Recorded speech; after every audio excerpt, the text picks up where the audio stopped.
साडी आली म्हणजे पैठणी आली आणि पैठणी म्हणजे येवल्याची पैठणी आणि येवल्याची पैठणी म्हणजे कापसे पैठणी. हे असं समीकरण जे आहे गेले अनेक वर्ष हे जुळून आलेलं आहे आणि यासाठीच म्हणून कापसे पैठणीचे सर्वेसर्वा बाळासाहेब कापसे यांना आज आपण आमंत्रित केलेलं आहे.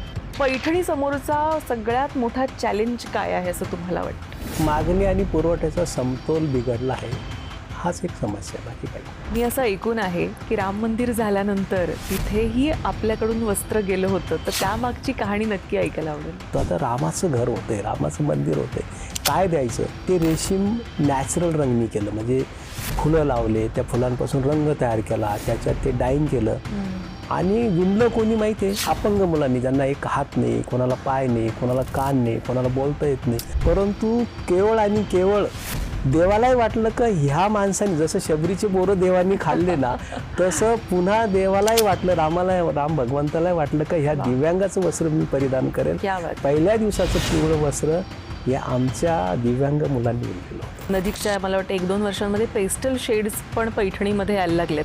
मग हे कसं रेव्होल्युशन किंवा ह्याकडे आपण कसं पाहता? जेव्हा महिलांकडे एक पैठणी होते, 2 होते, तर तिलाही वाटतं आता मला वेगळ्या रंगाची हवी, त्याच्यामुळे खरं हे रंग चॉईसनुसार आता आपण बनवतो. पण ही जी कला आहे ही आपल्याला मोठ्या स्केलवर जर डेव्हलप करायची असेल तर त्यासाठी म्हणून काय केलं पाहिजे असं तुम्हाला वाटतं? टेक्स्टाईल डिपार्टमेंट स्किल डेव्हलपमेंटच्या माध्यमातून नक्कीच आम्हाला मदत करत आहे, परंतु ती थोडीशी कमी पडते. त्याच्यात जर शासनाने थोडीशी लक्ष घालून एक चांगली पॉलिसी बनवली, चांगले ट्रेनिंग सेंटर येवल्यामध्ये जर तयार झाले तर हजारो लोकांना रोजगार मिळेल. हे बघा, आमची पैठणी अंबानीच्या कपाटात आहे. आमच्या रश्मीताई कित्येक वर्षापासून पैठणी वापरतात. आपल्या राधिकाताई मर्चंट आहे, त्यांनी एक छान जॅकेट आमच्याकडून बनवून घेतलं. माधुरीताई दीक्षित असतील, श्रीदेवीजी असतील, रेखाजी असतील, बऱ्याचशा पैठणी आमच्या थ्रू गेलेल्या आहे. आणि आता तर अंबानी एवढ्या तुम्ही बघत असाल कायम कोणत्याही फंक्शनमध्ये पैठणी वापरतात. एक आंध्राचे ॲक्टर आहे चिरंजीवी म्हणून,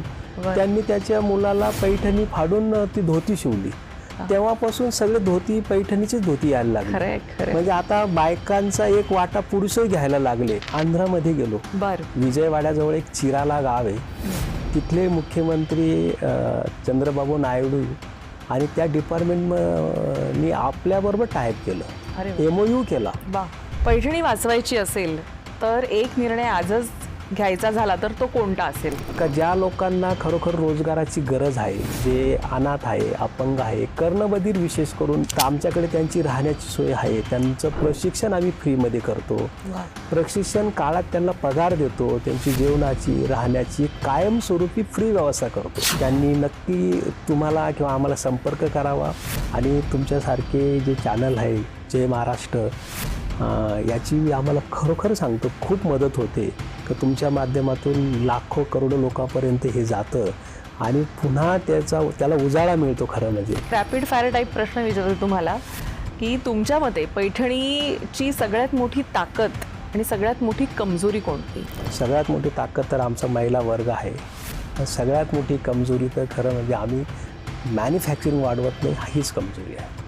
आज एका तरुण मुलीला जर पहिली पैठणी घ्यायची असेल तर तिला तुम्ही काय सांगाल? तरुण मुलीला जर पैठणी घ्यायची असेल तर तिने ट्रॅडिशनल पैठणी घ्यावी. पैठणी ही महाराष्ट्राची आहे की आता ग्लोबल ब्रँड झाली असं तुम्हाला वाटतं? ग्लोबल ब्रँड होताना तिची ओळख महाराष्ट्राचीच राहील, हे मात्र नक्की.